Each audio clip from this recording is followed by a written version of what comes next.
열왕기하 13장 14절로부터 21절까지입니다.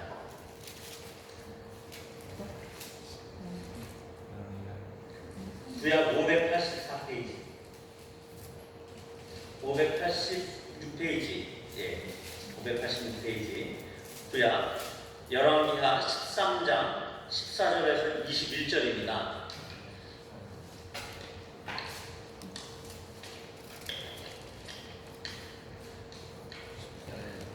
그 조혜진 집사님 묵상집 없죠? 네? 그걸 카피를 해서 드려야 되겠다.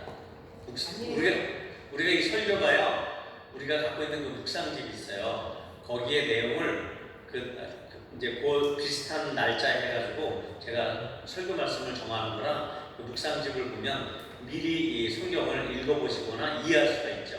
네, 그래도 제가 잘 설명을 드릴 테니까 네, 그렇게 하시죠. 열왕기 13장 14절에서 21절 제가 읽도록 하겠습니다.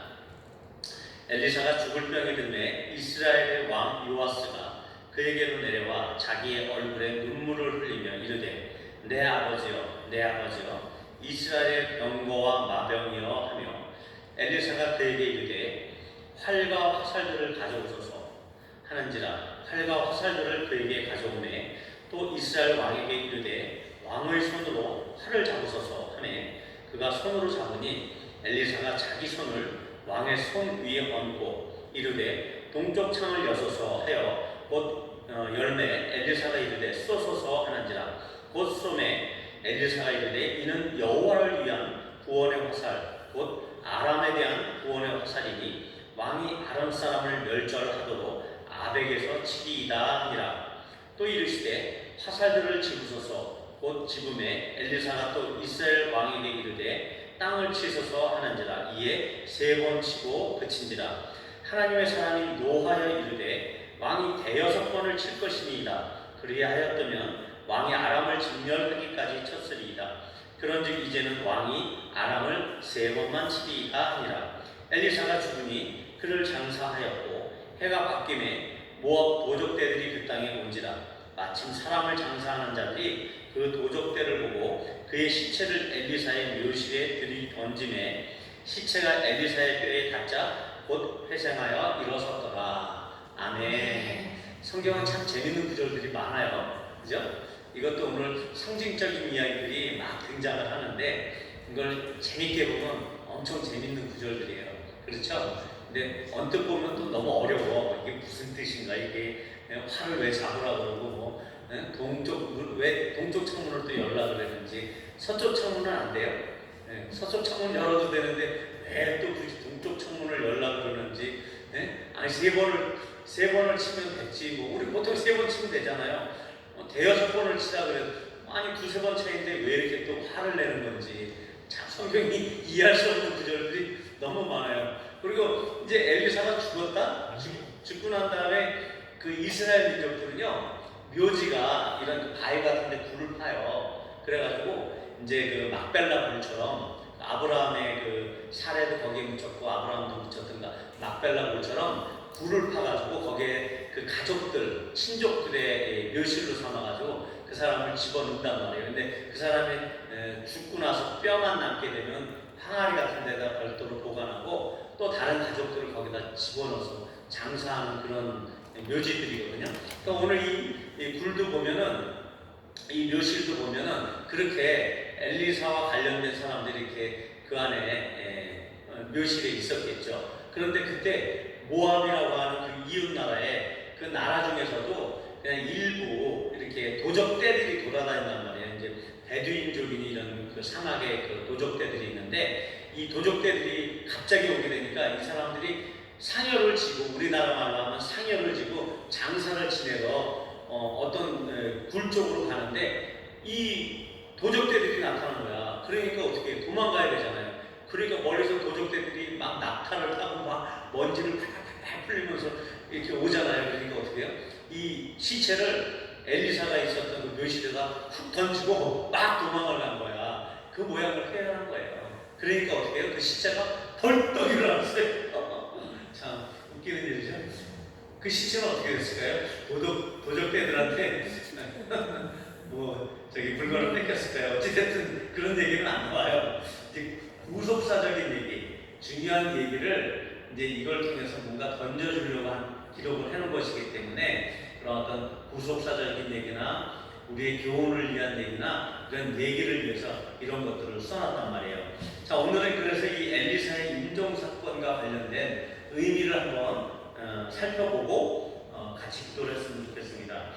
그래서 엘리사의 인생은 참으로 파란만장한 인생이에요. 그가 한편으로는 생각을 해보는 거야. 엘리야의 영광을 그가 그 갑절이나 더 달라 했단 말이에요. 네? 그러니까 이런 그 요청만 없어서도 그 사람의 인생은 좀 뭐랄까 좀 편한 삶을 살지 않았을까요? 엘리사가 무려 한 50년 동안 50년에서 한 60년 가량을 사역을 했어요. 그가 거친 왕만 해도 5왕이에요. 대략 짐작을 해가지고. 그러니까 물론 그가 이제 살아 있을 때까지 하면 이제 뭐 청년 때까지 하면 9왕까지 플러스가 되겠지만 그가 사역을 시작했던 그 아하시아 왕 2년 동안 통치했었던 북이스라엘의 나쁜 왕 그 바알을 섬겼던 아합 왕, 그 다음에 아하시아가 이제 2년, 그 다음에 여호람, 그러니까 아합의 둘째 아들이에요. 그 여호람 있을 때 여호람이 13년을 통치했단 말이에요.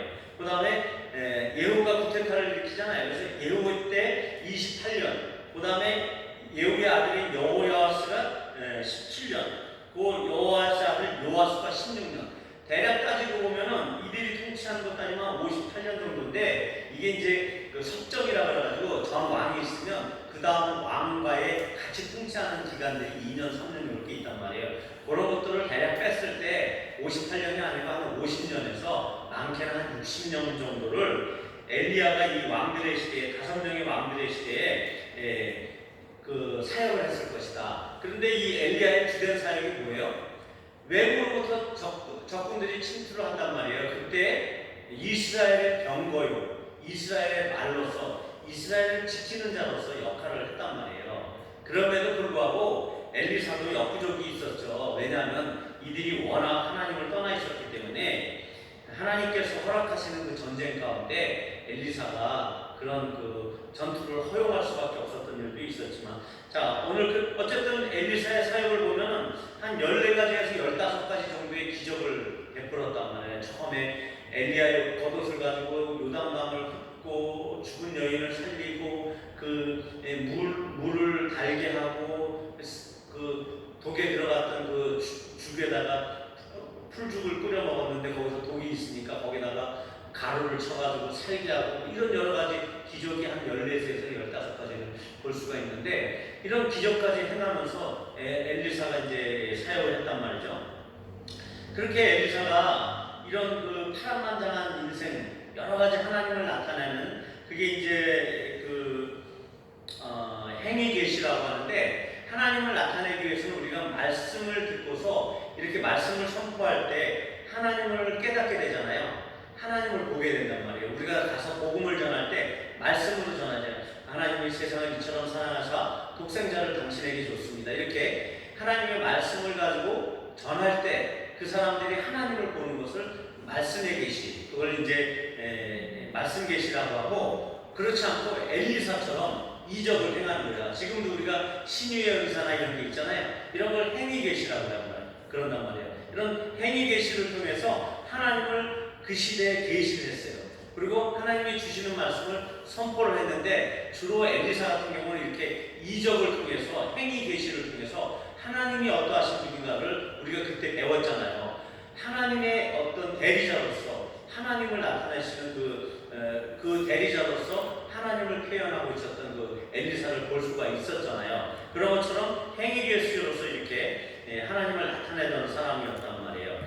그렇게 애써 자기가 영역에 갑절을 달라고 하지 않았으면은 이렇게 애써 고난의 길에 이렇게 힘들게 살지 않았어도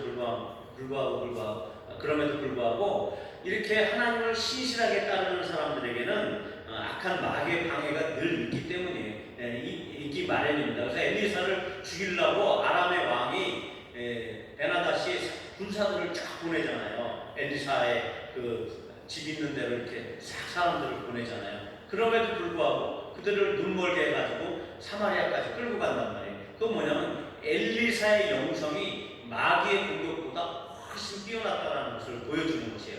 이런 그 영적인 싸움에 있어서 악한 마귀가 엘리사를 죽이려고 했음에도 불구하고 엘리사는 그 정도의 흔들릴 사람이 아니었다는 것이죠. 엘리야만 해도 이세벨의 그 어떤 죽이겠다라고 하는 그 엄포에 도망갔잖아요. 근데 엘리사의 모습은 그런 게 안 보여요. 정말 영적으로 엘리사보다 더 갑절의 영감을 갖고 있는 것처럼 강한 모습을 보인단 말이에요. 그래서 엘리사에게는 어떤 것들도 감히 도전할 수 없는 그런 강한 영성을 나타내고 있는 엘리사를 보게 됩니다.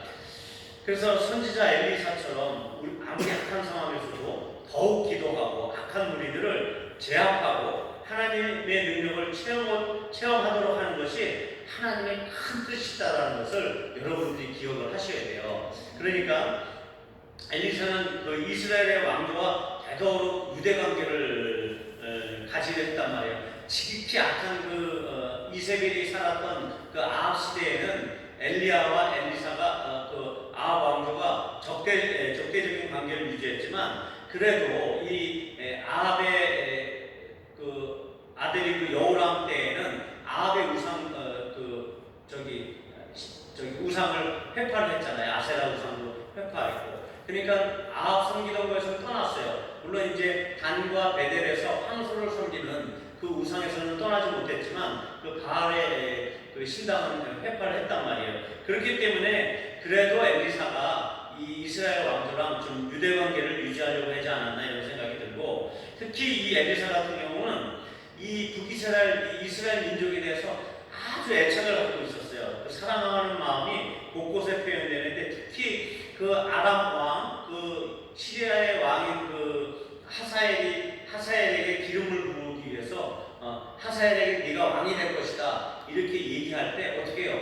그 하사엘을 아주 노려보고 째려보잖아요. 그러면서 눈에 눈물을 흘리잖아요. 왜? 그 하사엘이 이 북이스라엘을 어떻게 괴롭힐 것이고 그 북이스라엘의 백성들을 어떻게 처참하게 죽이고 이렇게 될 것인지 그가 봤기 때문에 엘리사가 그를 아주 쏘아보면서 눈물을 흘리고 이가 이 이스라엘 민족에 대해서 너무 애절하고 간절한 마음을 갖고 있었던 거예요. 그러니까 이만큼 엘리사는 아주 이 이스라엘 민족에 대해서 아주 특심을 갖고 있었던 그 민족에 대한 사랑하는 마음이 아주 강한 사람이었단 말이죠. 이렇게 엘리사의 죽음은 오늘 등장하는 그 요아스 왕,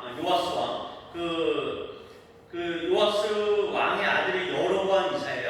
여로보암 2세가 이제 등장을 하는데, 이 북이스라엘의 첫째 왕이 여로보암인데, 지금 14째 왕인가? 잠깐만요. 17번째 왕, 아니다, 13번째 왕인 이 여로보암 2세가 등장을 한단 말이에요. 그 2세가 통치하던 시간이 한 41년 정도 되는데 그 41년 동안에 그 여로보암, 그 이스라엘 민족들이 아주 강한 군사력을 갖게 돼요. 그래서 그 아람의 다메섹까지 침공을 해버려요. 그런 일들이 있게 돼. 계속 그 아람이라고 하는 데가 지금의 시리아예요. 이 북이스라엘과 아람은 아주 가까워요. 요 북쪽에 있는데 그 아람에서 수시로 여기를 공격했단 말이에요. 그러니까 이 북이스라엘은 자기들이 하도 공격을 받으니까 요 왼쪽 오른쪽에 있는 그 아수르라고 하는 나라에다가 조공을 바치고 이 시리아를 압박을 하도록 했단 말이에요. 그래서 이쪽을 쳐들어오지 못하도록, 자기 이스라엘을 쳐들어오지 못하도록 아시리아를 섬기고 조공을 보냈단 말이에요. 그런 것처럼 이 아람이라는 나라는 세력만 커지면 아수르를 이길 정도가 되면 이 이스라엘까지 와서 공격하고 없애기를 원했단 말이죠. 이런 것처럼 그렇게 날마다 시달리던 그 이스라엘이 지금 오늘 등장하는 이 요아스 왕의 아들 여로보암 때는 세력이 강성해져가지고 아람까지 공격해서 아람의 수도 다메섹까지 공격을 해버리는 이런 엄청난 일이 있게 되는데, 이런 경제적인 번영까지 가져오는데 이것은 그런 잠시 한 40년 동안의 기간 빼고 나서는요, 이 엘리사의 죽음은 앞으로 이스라엘의 운명을 예견짓는 거예요. 그래서 오늘 이 엘리사의 죽음을 이 성경에다 기록해 놓은 거예요. 야, 이제 이스라엘의 병거와 이스라엘의 마병이었던 엘리사가 죽은 거예요. 어떻게 생각하세요? 엘리사가 최소 80살 이상은 사는 것 같아요. 왜냐하면 그가 사역 기간이 50년이니까 50년에서 60년이니까 그가 청년 때 부름을 받았다고 해도 뭐 20, 30대라고 할지라도 한 80살 넘어서 죽는 것으로 보여지는데 노안으로 병들어서 죽었다라고 지금 표현하고 있으니까 그러면 이제 이 엘리사가 80년 이상은 더 살 수도 있었음에도 불구하고 하나님께서 그의 생명을 걷어가는 이 80세, 대략 어라운드 80세 이 정도의 삶을 살도록 그가 하나님께서 이렇게 하신 이유는 뭔가 우리에게 주는 메시지가 있다는 거예요. 이스라엘 민족에게 주는 메시지가 있어요. 그것이 오늘 활을 던지고 뭐 이런 것들 안에서 오늘 발견이 되어지는 것을 볼 수 있다는 거죠. 이미 이스라엘은 끝났다. 이런 모습을 엘리사의 죽음을 통해서 이제 보여주고 있는 것입니다. 그나마 그럼에도 불구하고 이 요아스 왕이 끝나고 여로보암 2세 때 한 40년 동안 이렇게 이스라엘의 구국 강병을 이루는 것도 어떻게 보면 이 엘리사의 기도 때문이 아닌가, 엘리사의 그 은혜 때문이 아닌가, 엘리사의 그 영성 때문에 잠깐 동안 이 이스라엘이 잠깐 그 강성함을 유지했던 것이 아닌가, 그 강성함을 가져왔던 것이 아닌가, 이런 것들을 볼 수 있다라는 것이죠. 자, 그래서 엘리사의 운명, 그러니까 엘리사가 죽기 전에 그는 간절히 아마 기도했을 거예요. 이 이스라엘 민족을 너무 사랑하잖아요. 이 엘리사가 그 민족과 그 백성들을 너무 사랑한단 말이에요. 그러니까 그 마음이 있기 때문에 어떻게 했겠어요? 이스라엘 민족을 자기가 이제 죽을 때가 다 돼가니까 병들어서 이제 죽을 때 되니까 어떻게 했겠어요? 간절히 기도했겠죠. 그래서 그나마 하나님께서 은혜를 베푸시지 않으셨을까? 물론 이제 오늘 읽었던 열왕기 13장 23절의 말씀에 보면은 아브라함과 이삭과 야곱과 맺은 그 언약의 기초에 가지고 하나님께서 은혜를 베푼 것이다 이렇게 표현을 하거든요. 그래서 오늘 그 요아스 왕을 통해서 땅 화살을 이렇게 3번 치게 하고 그나마 아람에게서 일시적으로 벗어날 수 있도록 이렇게 은혜를 주신 걸로 표현하고 있는데, 이렇게 이 믿음의 선진들의 하나님께서 맺으신 그 언약의 기초에 가지고 은혜를 베푸시기도 하지만, 제가 볼 때는 이 엘리사의 죽음을 앞두고 엘리사는 이 이스라엘 민족을 향한 그 강한 사랑 때문에 하나님께 간절히 기도했을 거예요. 이 민족을 사랑해서 기도하는 것 때문에 하나님께서 이 심판을, 이 이스라엘의 심판을 유보하시고 그나마 하나님께서 다시 한번 부흥을 경제적인 부흥도 허락하셨다는 것이죠. 그리고 외세 침략으로부터 일정 기간 보호를 해주셨다는 것이죠. 그럼에도 불구하고 이 엘리사의 죽음 안에는 하나님께서 작정하신 심판이 다가온다는 것을 보여주고 있는 것입니다. 그래서 엘리사가 얼마나 중요한 사람이고 이 이스라엘 민족 가운데 있어서 이 엘리사와 같은 사람이 얼마나 영적으로 이스라엘의 존재인가에 대해서 우리가 다시 한번 볼 수가 있다는 것입니다. 자, 그런 그 하나님의 은혜 때문에 아람의 침략이 뜸했을 거예요. 그렇기 때문에 그 여호람 시대에 그렇게 많았던 그 아람의 침략이 뜸하니까 그때 그 여로보암 2세가 부국 강병을 할 수 있는 그런 것들을 준비할 수 있었던 시간적 여유가 있었던 것이죠. 그래서 여로보암은 그 시대에 아주 부국 강성을 누리게 된 것입니다. 자, 그것이 바로 모두 하나님의 은혜예요. 그 다음에 엘리사의 기도 때문에 이런 일들이 일어났을 것이다라는 것입니다. 그렇다면 우리가 이제 구체적으로 들어가서, 자, 죽은 사람도 살리던 엘리사가 자신이 죽을 병에 걸린다라는 것은 어떤 얘기를 하는 거죠? 왜 자신은 죽을 병에 걸려서 무기력하게 그렇게 죽어야 되는 것이죠? 죽은 사람도 살렸잖아요. 근데 자기는 좀 건강하게 그렇게 엘리야처럼 불병거 타고 올라가야 되는 거 아니에요? 그것이 의미하는 건 뭐냐면 하나님의 사명, 하나님 앞에서의 그의 사명은 철저히 하나님께서 허락하시는 범위 안에서만 있었던 사역이라는 것입니다. 그가 행했던 모든 기적들, 그가 행했던 모든 행위 계시의 그 영역들도 역시 하나님의 주권 가운데 있었다는 것이죠. 우리의 사역이 있잖아요. 주부로서의 여러분들의 사역, 또 학생으로서의 여러분들의 사역, 직장인으로서의 여러분들의 사역이 있는데 그런 사역과 이 모든 것들이 하나님의 주권과 하나님의 의지에 의해서 우선된다는 것입니다. 여러분들이 발버둥 친다고 해서 우리가 대통령 되는 게 아니에요. 우리가 발버둥 친다고 해가지고 어떤 다른 존재가 되는 게 아니에요. 하나님께서 우리를 있으라고 하는 그곳에 있고 그 범위 내에서 우리가 사역하는 거예요. 우리가 높은 산 좋은 꼴교회에 보내주셨고 우리가 이곳을 기도를 통해서 교회를 세우고 기도를 통해서 이 지역을 섬기고 기도를 통해서 전 나라를 섬길 수 있는 그런 캐파를 하나님께서 주신다는 것입니다. 결국은 그게 하나님의 주권에 달렸다는 거예요. 하나님의 의지에 달렸다는 거예요. 그런 것처럼 엘리사도 자기가 하나님께서 허락하신 범위 내에서 사역하다가 결국은 조용히 떠난 인물로 보여지는 것처럼 우리도 이런 조용히 하나님 앞에서 우리가 감당해야 될 그 사역을 열심히 살다가 하나님께 돌아가는 그런 인생이다라는 것이죠. 두 번째 볼 수 있는 의문점은 뭐냐면 엘리야는 그토록 오랫동안 이스라엘의 선지자요 또 이스라엘 군대와 마병이라고 그런 역할을 수행했음에도 불구하고 왜 아직도 이스라엘 백성들과 왕은 하나님을 전심으로 찾지 못하고 있는 것이었을까요? 이스라엘 군대와 마병으로서의 그 엘리사 그런 위대한 선지자고 위대한 능력을 나타내는 그 행위 계시에 대한 여러 가지 이적을 나타내는 사람인데 그래도 이 백성들은 안 바뀐단 말이에요. 여전히 우상을 두고 섬기고 있단 말이죠. 그것은 엘리사의 사역이 실패가 아닌가요? 그냥 실패하고 늙어서 병들어 죽는 그런 인생처럼 보여줄 수 있잖아요.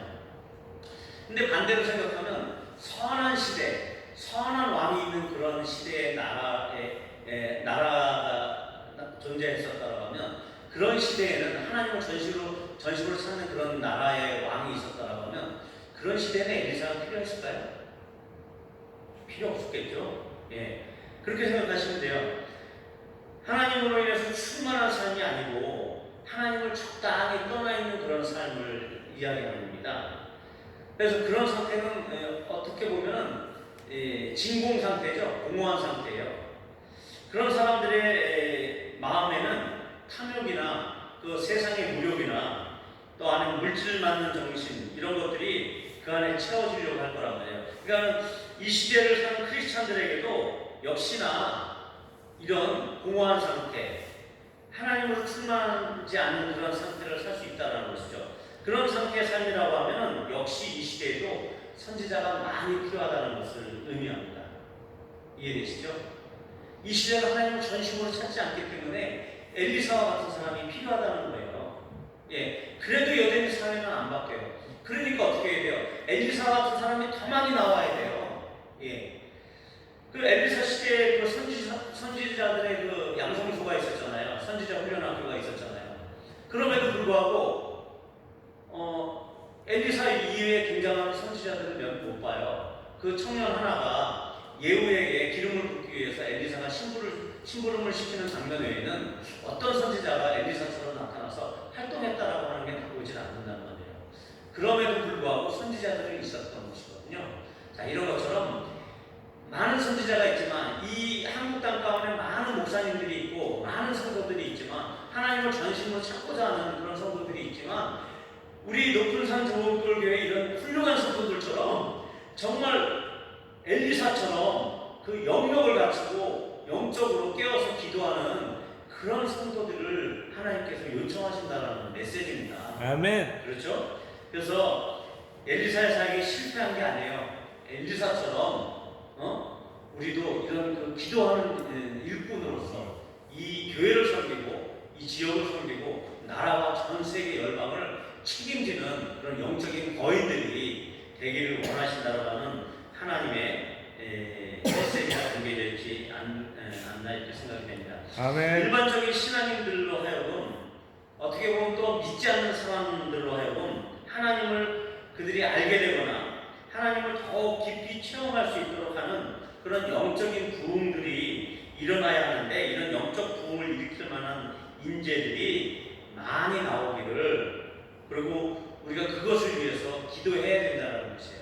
아멘. 여러분 자신이 그런 사람이 되기를 위해서 기도해야 되겠지만 그렇게 하지 못한다고 한다면 다른 사역자들을 세우기 위해서 기도해야 된다는 것입니다. 아멘. 예.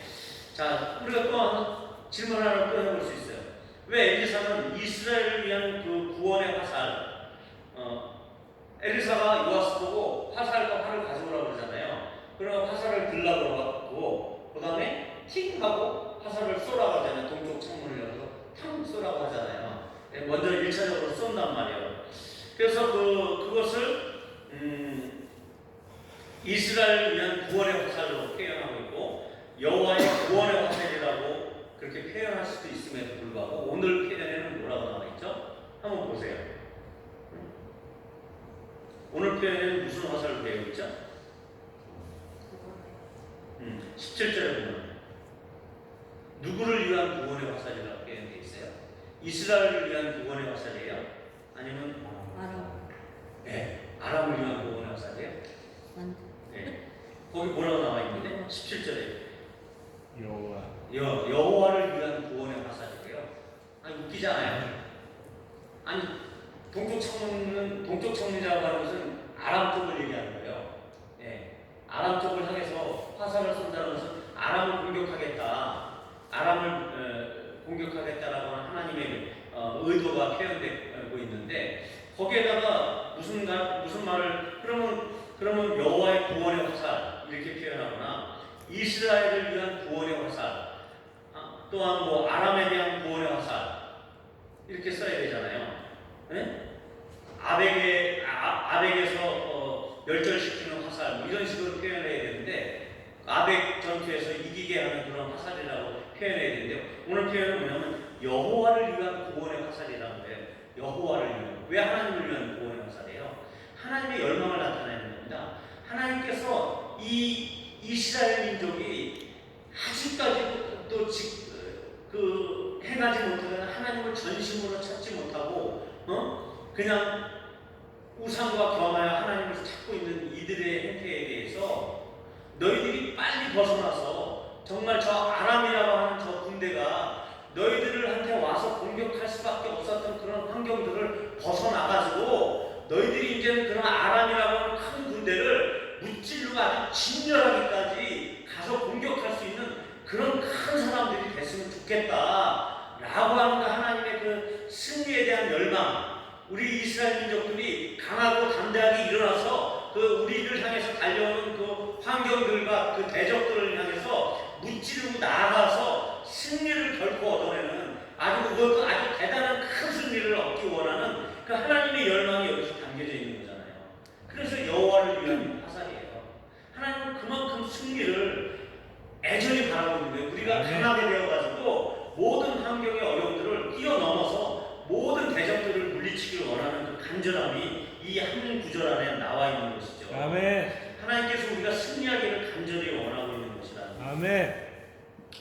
그래서 우리의 승리는 하나님을 위한 것이기 때문인 것입니다. 우리는 승리로 우리의 노란물을 얻게 될 것이지만 하나님은 그것을 통해서 영광을 받으시게 되는 것이에요. 아멘. 그렇기 때문에 여호와를 위한 화살이 되는 것입니다. 아멘. 그러면 하나님 우리가 아주 악해졌을 때, 죄를 졌을 때, 하나님을 전심으로 찾지 않을 때 전쟁을 붙이세요. 그죠? 아람 사람들 보내서 전쟁을 붙였잖아요. 반대로 또한 우리가 영적으로 강해졌을 때 그때 전쟁을 붙이는 겁니다. 아시겠어요? 네. 우리에게 영적으로 강한 때 뭔가 도전이 오기 시작해요. 네. 그때 우리는 더 기도하라고 하는 하나님의 사인이라고 보시면 돼요. 아멘. 네. 우리가 아주 악해졌을 때 뭔가 우리 일이 꼬여 뭔가 틀어져 이랬을 때 어떻게 하라고요? 그때는 아주 강하게 기도하라는 것이죠. 예. 그래서 우리가 악할 때는 악에서 돌아서고 회개를 하기를 원하시기 때문에 적들을 불러들이시는 거예요. 지난번에 말씀드린 것처럼 우리가 죄를 갖고 있으면 마귀가 그걸 가지고 정죄하고 심판을 계속 하나님께 참소한다니까요. 제 죄짓고 있잖아요. 제 심판하세요. 그러니까 하나님은 어쩔 수 없이 대적을 보내는 거예요. 마귀의 참소 때문에. 그렇게도 마귀의 참소 때문에 어쩔 수 없이 심판의 도구를 끌어들이게 되지만 우리가 하나님을 찾는 선한 과정 가운데 있을 때에도 온전히 하나님의 영광을 위한 싸움을 하기 위해서 그것을 수행하고 강력한 영적 군사로 우리를 세우시기 위해서 그렇게 우리를 영적 군사로 부르시는 차원에서 그동안 가졌던 그 영적인 훈련들, 기도의 훈련들을 이제는 테스트하는 장으로 우리를 부르신다니까요. 예, 우리가 강해지면 강해질수록 그 테스트 가운데 이제 도전이 올 거예요. 그때 우리는 당연히 승리할 수 있어요. 엘리사가 그 아람 군대가 엘리사를 죽이러 왔을 때 눈 하나 깜짝했어요. 테스트를 넘어서는 거예요. 그런 것처럼 엘리사의 영성까지 우리가 도달하게 되면은 그 테스트들은 어떤 거예요? 우리에게 노량물을 주는 거예요. 우리에게 그 전쟁의 어떤 그 승전물을 우리에게 갖다 주는 거예요. 우리는 더 부강해지고, 우리는 더 영적으로 더 강해지고, 이런 일들이 그 싸움을 통해서 있게 된단 말이죠. 하나님께서 우리의 악 때문에 전쟁을 치르는 그런 사람이 아니라 우리의 선하고 하나님을 더 열심히 쫓기 때문에 전쟁을 치르는 그러한 사람들이 되자고요. 아멘. 아싸! 네? 그렇게 살자고요. 아멘. 그래서 그 화살은, 그래서 우리도 여호와를 위한 구원의 화살을 이렇게 한번 쏘십시다. 이렇게. 여호와를 위한 구원의 화살이잖아요. 우리도 그 화살 한번 쏘자고요. 아멘. 그래서 내 가족을 향해서 쏘기도 하고, 그 다음에 내 친구를 향해서 쏘기도 하고, 또 열방을 향해서, 또 어떤 경우는 마귀가 영적으로 우리를 괴롭힐 때, 예? 마귀 저거 눌릴 때 그거 눌릴 때 있잖아요. 가위 눌리고 이럴 때, 그런 데도 그런 견고한 것들, 그런 것들을 무너뜨리고 멸절시키고 죽여버리는 그런 화살을 한번 쏘는 그런 사람으로. 아멘. 그 화살은 한 번 날아가고 나면 돌아올 일이 없는 거예요. 한 번 화살을 쏘는 게 돌아오나요? 승리는 끝나는 거예요. 승리는 영원합니다. 예. 그런 쏘는 삶을 살아야죠. 아멘. 그건 한 번 쏴서 나가면 끝나는 거예요.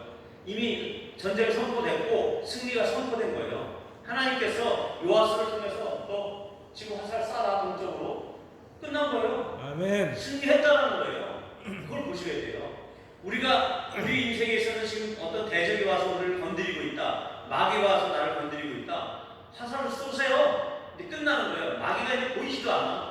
아멘. 우리의 나를 괴롭히는 그런 모든 문제가 보이지도 않아요. 아멘. 화살은 날아가기 때문에 승리가 선포되어졌고 그 승리 가운데 우리는 그 승전고 그 다음에 그 노량물을 쟁취하게 될 거라는 거죠.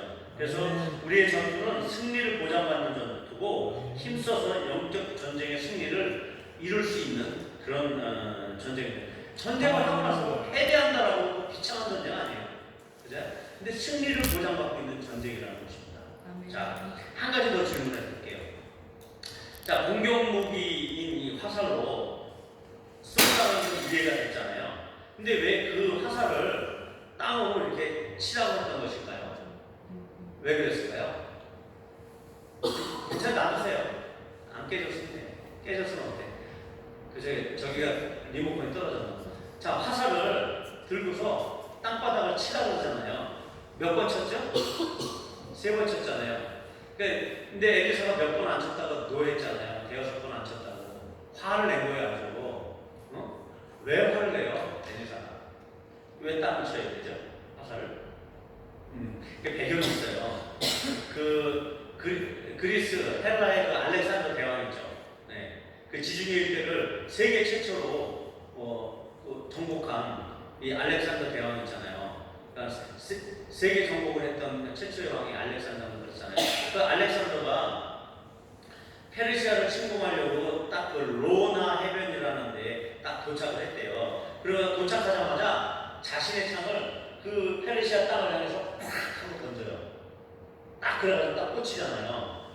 그때 그런 기술이 있었대요. 그러니까 화살로 그 상대방 적진을 향해서 그 땅을 향해서 딱 쏜다. 이것에 의미가 있대요. 그건 뭐냐면 그렇게 고대 활을 저기 땅에 쏘거나 창을 땅에 던지는 행위는 선전포고의 의미가 있고 또 한 가지는 이제 전쟁 시작이다. 이거를 의미한대요. 이해되시죠? 네. 화살을 쐈어. 승리를 보장했어, 하나님께서. 근데 땅을 이제 화살 갖다 땅에 꽂는 건 아니지만 어쨌든 그런 의미에서 하나님의 그런 메시지가 있는 거 봐요. 그 화살을 가지고 다른 거 가지고 막대기 가지고 칠 수도 있는데 왜 화살을 가지고 쐈어요? 공격 개시라는 얘기예요. 이 화살처럼 이 화살이 아람 군대를 향해서 달려가는 거예요. 이제 날아갔단 말이에요. 그 상태에서 이 화살을 똑같은 화살을 어떻게 해요? 땅을 몇 번을 치느냐 이것에 관련이 있는 것이죠. 그래서 이제는 전쟁이 개시됐다. 전쟁이 시작됐다. 그렇기 때문에 그 공격의 결과는 적을 완전히 진멸하는 거예요. 아주 완전히 하나도 남기지 않고 아주 싹 쓸어버리는 그 선멸하는 것인데, 그래서 이 진멸하지 않고 적당한 선에서 물러나는 것은 하나님께서 용납하시지 않는데, 오늘 마지막 질문이긴 한데 이 세 번 친 것 때문에 엘리사는 노를 바란단 말이에요. 이 세 번의 의미는 어떻게 보면 일상생활의 상태라고 보시면 돼요. 한두 번은 작은 거잖아. 못 미치는 거잖아요. 그죠? 우리가 신앙생활할 때 못 미치게 신앙생활하는 거 아니잖아요. 금요 모임도 이렇게 나오고 주일날도 나오고 수요일도 나오고 여러분은 참 훌륭한 사람이에요. 이렇게 예배 드리는 사람이 대한민국에 별로 없어요. 아멘. 네, 큰 교회에서도 수요일에 잘 안 나와요. 금요일도. 그럼에도 불구하고 이렇게 나와서 예배 드린다는 것은 어느 정도 훌륭한 수준이에요. 이 요아스가 세 번 친 거 좀 훌륭한 수준이에요. 낮은 수준은 아니란 말이에요. 일반적인 수준을 얘기해요. 근데 이 일반적인 수준이 하나님의 기준에는 미쳤어요? 못 미쳤어요? 못 미쳤죠. 대여섯 번을 쳤어야 됐단 말이에요. 하나님의 의도는 그거였던 것이죠. 예, 이 정도면 나의 신앙은 된 거야. 내가 엘리사가 될 필요는 없잖냐. 이렇게 표현할 수 있는 거예요. 아, 이 정도 신앙이면 됐지. 무슨 엘리사처럼 영역의 어떤 갑절을 내가 원하는 그런 사람을 살 필요는 없잖아. 네? 그리고 이런 일상생활의 상태를 이야기하고 있는 거예요. 일상생활에서 일반적인 수준에서 신앙생활하는 것을 이야기하고 있다. 이보다 더 신앙생활에 얽매이게 되면 남들이 봤을 때 좀 이상하지 않겠어? 광신자라고 하지 않겠어? 이런 생각을 할 정도의 그런 삶은 아닌 것이죠. 네, 그런 일반적인 수준의 신앙생활. 일상생활도 중요한데 너무 교회에만 치들어 사는 거 아니야? 이렇게 질문할 수 있을 정도의 그런 삶은 아니라는 것이죠. 이런 신경을 이제 이 엘리사가 표현하고 있는 거예요. 거기서 화가 나는 거예요. 엘리사는 이렇게 일반적인 신앙을 추구하고 있는 사는 사람에게 그런 삶이 아니라 평소에 영적으로 민감한 생활을 추구하고 살았던 사람이라면 요아스 왕은 즉시로 엘리사의 의도를 알아차렸을 거예요. 네. 평소에 그가 일반적인 신앙의 수준이 아니었다고 하면 단순히 하나님만 부르는 그런 사람이 아니고 하나님을 입으로만 찾는 사람이 아니고 그가 엘리사의 영광, 엘리사의 영적인 수준을 갖고 있었던 사람이다라고 하면 엘리사가 무엇을 이야기하는지 알고 그것을 대여섯 번을 쳤을 거예요. 근데 도무지 이 사람은 그것을 깨달을 수 없는 사람인 거죠. 일반적인 상태예요. 이는 하나님이 원하시는 분량에 못 미치는 그것을 이야기합니다. 그것은 요아스 왕의 영적 상태를 반영하고 있는 것이고요.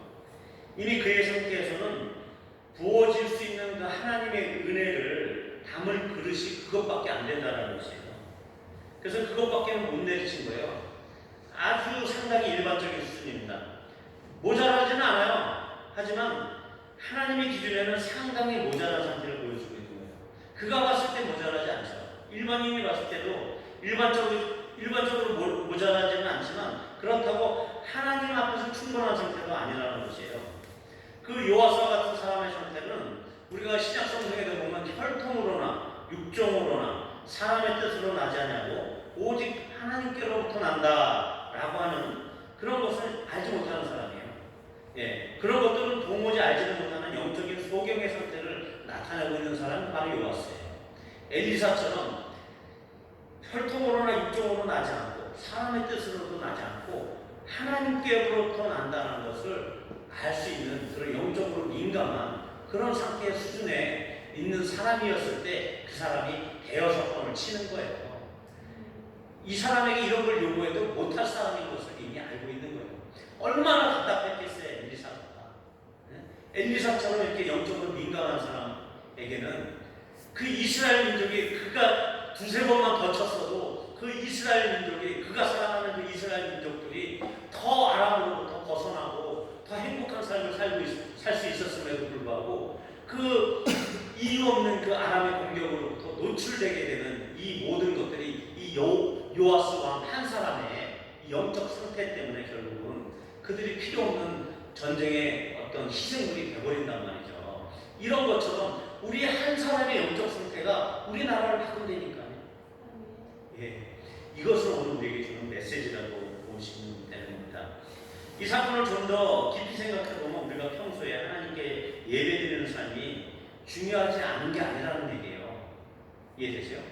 우리가 평소에 기도하면 좀 앉아있다고 기도하다 이 생각 저 생각하고 그래서 기도의 자리를 뛰어나와도 그게 중요하지 않은 게 아니라니까요. 묵상하려고 앉아있으면 누가 전화 오고 뭐 이렇게 그럴지라도 성경 말씀을 보려고 앉아있는 것 그 자체가 중요하지 않은 게 아니다라는 것을 여기서 오늘 볼 수 있다는 거예요. 이해되세요? 그거 왜 그러냐면 하나님이 은혜를 주시려고 다가오셨단 말이에요. 지금 이 요아스에게. 그리고 여러 번 치라고 했단 말이에요. 몇 번 치라고 했대요. 그때 우리는 우리에게 어떤 좋은 일이든지 나쁜 일이든지 아무런 일도 일어나지도 않았던 그 어떤 시기에 평범한 삶을 살고 있었던 그 시기에 우리가 하나님 앞에서 드렸던 그 시간들과 그 정성과 마음을 하나님이 보고 계시다가 은혜를 주시고자 하는 그때에 몰아서 주시거든요. 하나님이 그래요. 예. 우리에게 죄를 졌어도 그때 바로 심판하시지 않잖아요. 심판이 우리 죽어봐야 오는 거잖아요. 예. 이 세상의 악인들은, 세상의 죄인들은. 그런 것처럼 지금 당장 심판이 오지 않는 것 같아요. 왜 하나님은 이렇게 짓궂은 행동을 하시는 거죠? 응? 바로 내가 죄지면 바로 알려주시고, 내가 선을 행하면 바로 선을 알려주시지. 왜 이렇게 평소에는 내가 기도해도 응답도 없고 말씀을 봐도 맨날 똑같은 말이고 아무 예배를 드려도 뭐 맨날 앞에 있는 사람이 똑같은 소리 하는 것 같고 그런단 말이죠. 근데 그게 의미 없는 게 아니라는 거예요. 왜? 하나님 대체적으로 우리에게 이제 옳은 행위에 대한 보상이나 그런 심판도 금세금세 주지 않아요. 하지만 하나님께서 한 번도 빠짐없이 계산하고 계시다는 것을 아셔야 돼요. 예. 그래서 평소에 축적된 그의 경건, 우리가 이렇게 나와서 예배를 드리고 기도하고 말씀 듣는 이 축적된 이 경건의 시간, 또한 우리의 그 하나님을 사모하는 그 신앙, 그다음에 우리가 그 신앙을 통해서 나온 그 신앙의 인품들, 이런 것들에 따라 하나님께서 은혜를 부어주시는 거거든요. 근데 몰아서 주시는 거예요. 그러니까 우리가 어찌 오늘 하루의 기도와 오늘 하루의 일정량의 성경 말씀을 읽는 거나 묵상하는 시간을 버릴 수 있겠습니까? 그것을 하나님께서 일일이 계산하시고 계시는데, 근데 지금은 보이지 않아요. 일정 시간에 하나님께서 축복해 주시고 딱 몰아서 계획하고 계시는데 요아스는 그걸 캐치 못했어요. 왜? 평소에 그가 축적된 은혜가 없어요.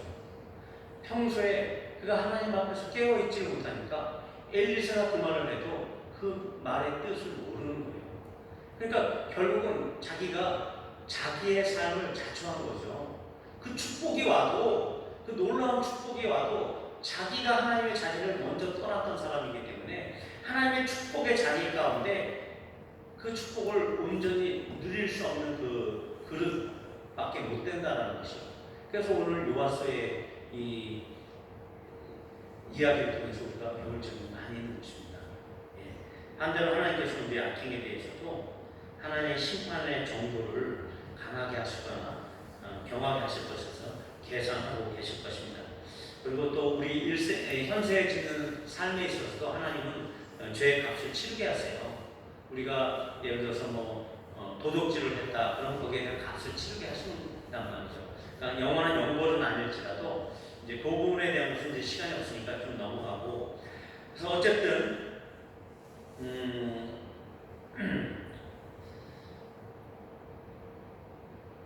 오늘 그 13장 21절 말씀을 다시 한번 보도록 할게요. 13장 21절.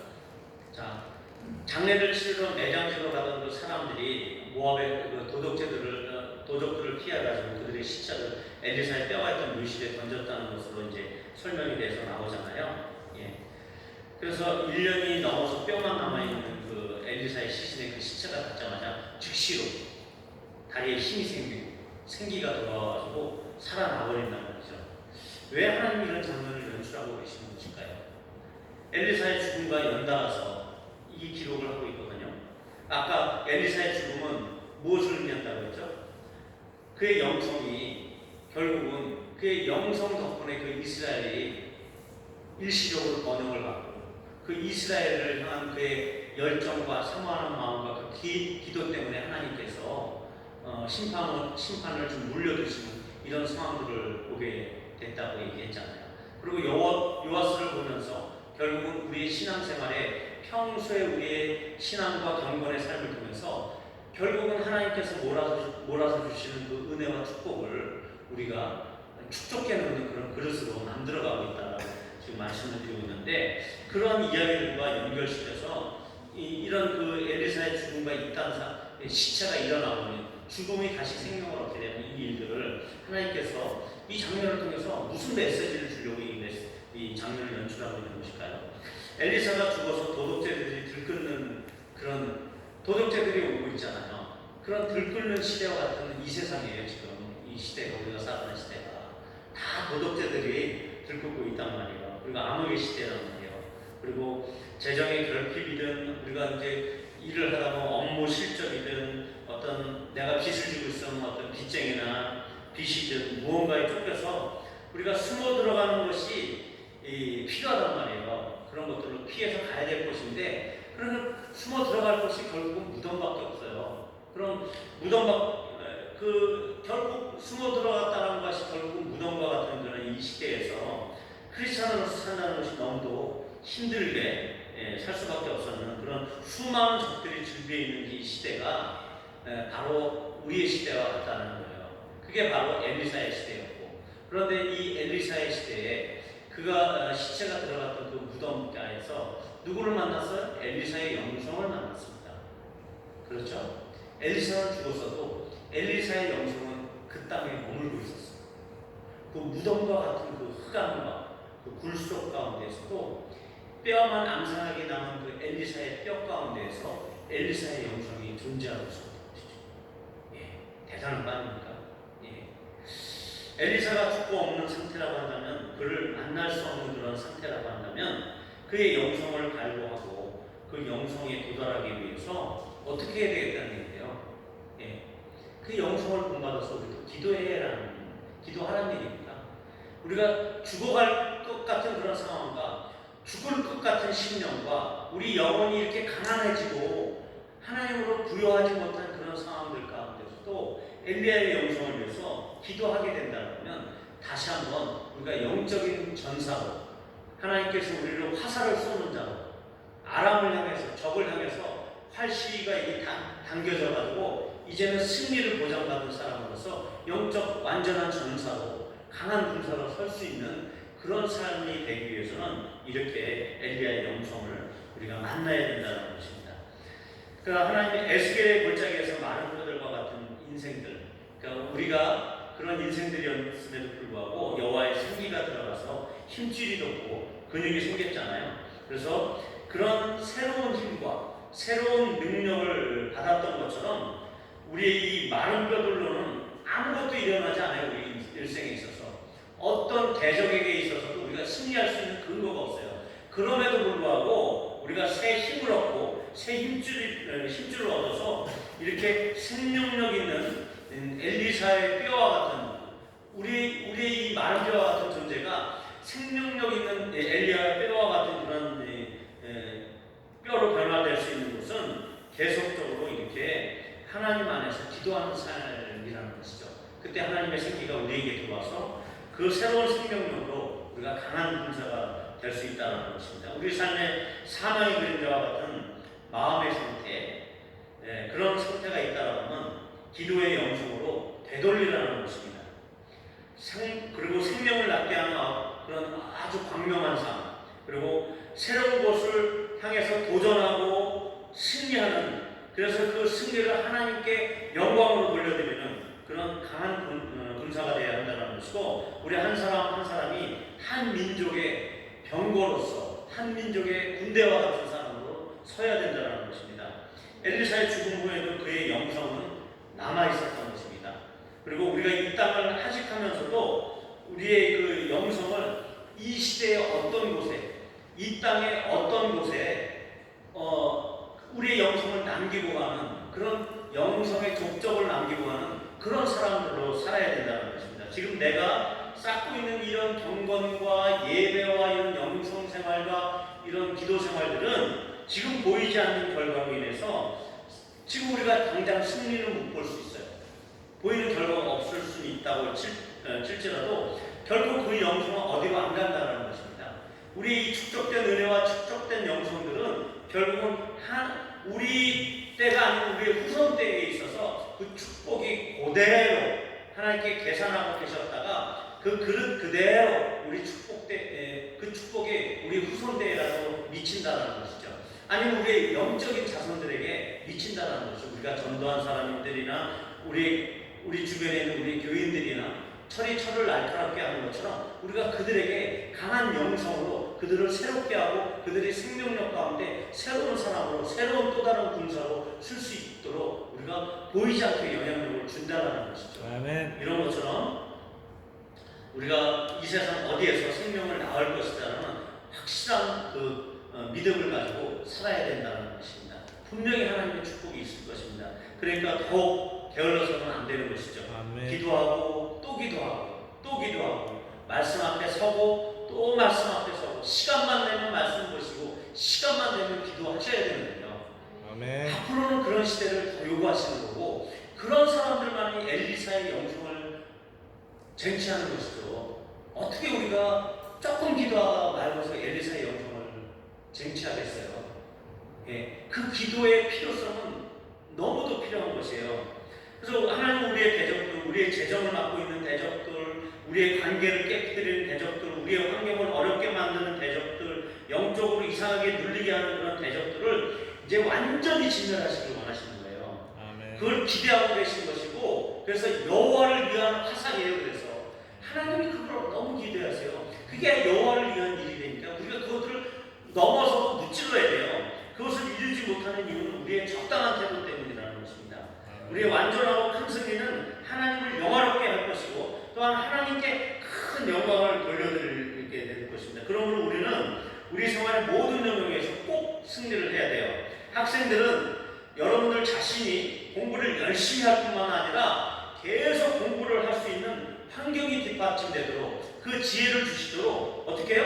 계속 기도하면서 공부하라는 거예요. 이것이 엘리사의 영성입니다. 예. 그리고 집사님들은 또 전사님 사역자들은 더 기도해야 돼요. 시간만 나면. 예. 어떻게든 우리 가정을 살리기 위해서 우리 가장이 사업이 잘 되도록 직장에서 정말 높은 자리에 올라가도록 계속 기도해야 돼요. 여러분들의 자녀가 잘 되도록 계속 기도해야 돼요. 그것이 하나님께서 우리에게 주시고자 하는 그 승리의 영광이라는 말이죠. 그거 우리가 쟁취해야 됩니다. 사업을 하시는 분도 사업이 실패하지 않고 그 사업으로부터 나오는 재정으로 선교사를 파송하려고 하는 그런 열심을 가지고 기도해야 하는 거예요. 사업하시면서. 네. 하나님의 뜻을 물어가면서 묵상해가면서 결국 내가 이 사업을 어떻게 했으면 좋겠습니까? 이렇게 하나님께서 지혜를 주시도록 계속 하나님을 붙들고 물어지고 그냥 그렇게 기도해야 된다는 것이에요. 결국은 그래서 우리가 꼭 승리해야 된다는 것이죠. 여러분들이 다 의사도 되시고 성공하시고 좋은 대학에 가셔서 훌륭한 이 사회에서 하나님의 영성가로서 어떤 일을 만나든지 극복하고 승리하고 하나님께 영광 돌리는 저와 여러분이 됐으면 좋겠습니다. 아멘. 같이 기도하시겠습니다.